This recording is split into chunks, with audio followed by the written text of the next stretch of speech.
All right, so we are going to pick up in Charlotte's Web, and we are doing chapter 4 and chapter 5 over the next 3 days. So Wednesday, Thursday, Friday, you're reading chapter 4 and chapter 5.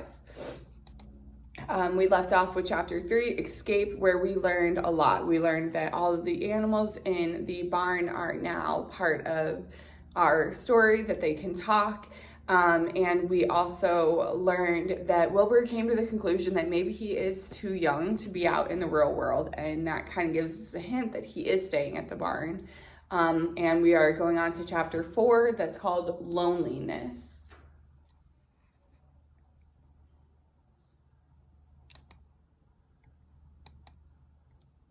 All right, and just to recap, remember that you are doing chapters 4 and 5 over the next 3 days. So you're Wednesday, Thursday, and Friday reading 2 chapters and answering the questions, okay? So let's get started. Chapter 4, Loneliness. The next day was rainy and dark. Rain fell on the roof of the barn and dripped steadily from the eaves. Rain fell in the barnyard and ran in crooked courses down into the lane where thistles and pigweed grew. Rain spattered against Mrs. Zuckerman's kitchen windows and came gushing out of the downspouts. Rain fell on the backs of the sheep as they grazed in the meadow. When the sheep, tired of standing in the rain, they walked slowly up the lane and into the fold. Rain upset Wilbur's plans. Wilbur had planned to go out this day and dig a new hole in his yard. He had other plans too. His plans for the day went something like this. Breakfast at 6:30, skim milk crust middlings, bits of donuts, wheat cakes with drops of maple syrup sticking to them, potato skins, leftover custard, pudding with raisins, and bits of shredded wheat. Breakfast would be finished at 7. From 7 to 8, Wilbur planned to have a talk with Templeton, the rat that lived under his trough. Now we're at the top of page 26. Talking with Templeton was not the most interesting occupation in the world, but it was better than nothing. From 8 to 9, Wilbur planned to take a nap outdoors in the sun. From 9 to 11, he planned to dig a hole or trench and possibly find something good to eat buried in the dirt. Now that was a context clue. It told us in a hole or trench. So it told us right there what that word trench means. A synonym is hole.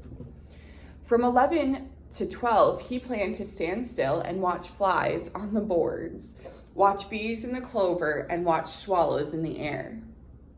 12 o'clock, lunchtime, middlings, warm water, apple parings, meat gravy, carrot scrapings, meat scraps, stale hominy, and the wrapper of a package of cheese.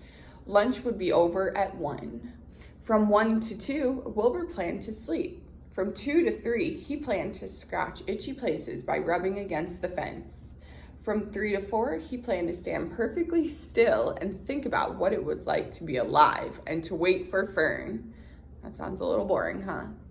At 4 would come supper. Skim milk, provender, leftover sandwich from Lurvy's lunchbox, prune skins, a morsel of this, a bit of that, fried potatoes, marmalade drippings, a little more of this, a little more of that, a piece of baked apple, a scrap of upside down cake.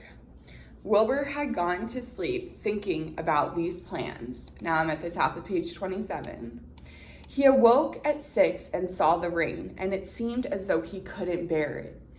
I get everything all beautifully planned out, and it has to go and rain, he said. For a while, he stood gloomily indoors. Then he walked to the door and looked out. Drops of rain struck his face. His yard was cold and wet. His trough had an inch of rainwater in it. Templeton was nowhere to be seen. "Are you out there, Templeton?" called Wilbur. There was no answer. Suddenly, Wilbur felt very lonely and friendless. "One day just like another," he groaned. "I'm very young. I have no real friends here in the barn. It's going to rain all morning and all afternoon, and Fern won't come in such bad weather. Oh, honestly."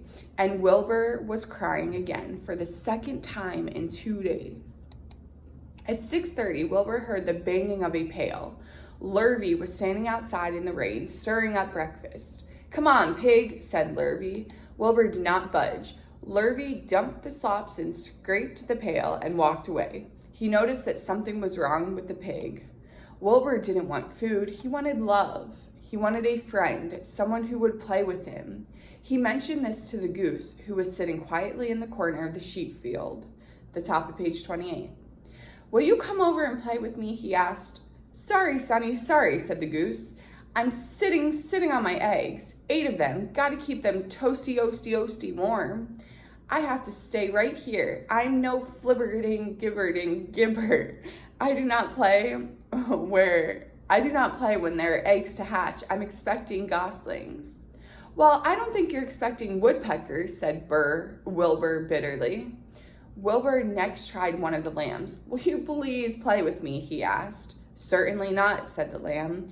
"In the first place, I cannot get into your pen, as I am not old enough to jump over the fence. In the second place, I am not interested in pigs. Pigs mean less than nothing to me."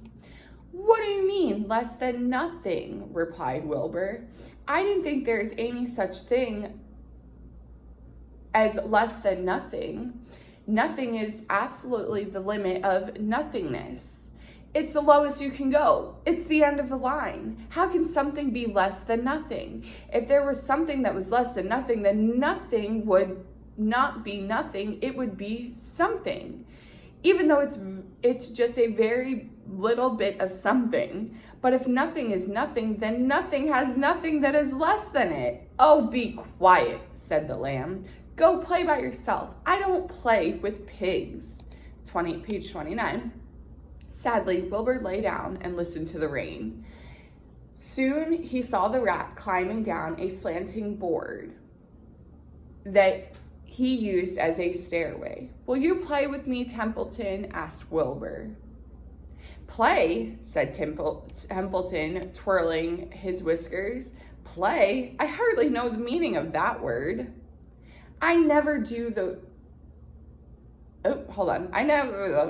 hardly know the meaning of the word.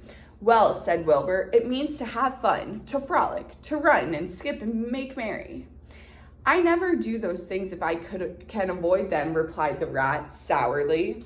"I prefer to spend my time eating, gnawing, spying, and hiding. I am a glutton, but not a merrymaker. Right now, I am on my way to your trough to eat your breakfast, since you haven't got sense enough to eat it yourself." And Templeton the rat crept stealthily along the wall and disappeared into a private tunnel that he had dug between the door and the trough in Wilbur's yard. Templeton was a crafty rat, and he had things pretty much his own way. The tunnel was an example of his skill and cunning. The tunnel enabled him to get from the barn to his hiding place under the pig trough without coming out into the open. He had tunnels and runways all over Mr. Zuckerman's farm and could get from one place to another without being seen. Usually he slept during the daytime and was abroad only after dark. Wilbur watched him disappear into his tunnel. In a moment, he saw the rat's sharp nose poke out from underneath the wooden trough. Cautiously, Templeton pulled himself over the edge of the trough. This was almost more than Wilbur could stand on this dreary, rainy day to see his breakfast being eaten by somebody else. He knew Templeton was getting soaked out there in the pouring rain, but even that didn't comfort him. Friendless, rejected, and hungry, he threw himself down in the manure and sobbed. Late that afternoon, Lurvy went to Mr. Zuckerman. "I think there's something wrong with that pig of yours. He hasn't touched his food." I'm at the top of page 31. "Give him 2 spoonfuls of sulfur and a little molasses," said Mr. Zuckerman. Wilbur couldn't believe what was happening to him when Lurvy caught him and forced the medicine down his throat. This was certainly the worst day of his life. He didn't know whether he could endure the awful loneliness anymore. We see a sad picture of Wilbur. Darkness settled over everything. Soon, there were only shadows and the noises of sheep chewing their cuds, and occasionally the rattle of a cow chain up overhead. You can imagine Wilbur's surprise when out of the darkness came a small voice he had never heard before. It sounded rather thin, but pleasant. Do you want a friend, Wilbur? It said. I'll be a friend to you. I've watched you all day and I like you. But I can't see you, said Wilbur, jumping to his feet. Where are you and who are you? I'm right up here, said the voice. Go to sleep. You'll see me in the morning. Woohoo! All right, I'm going to stop the recording and then we'll start at chapter 4.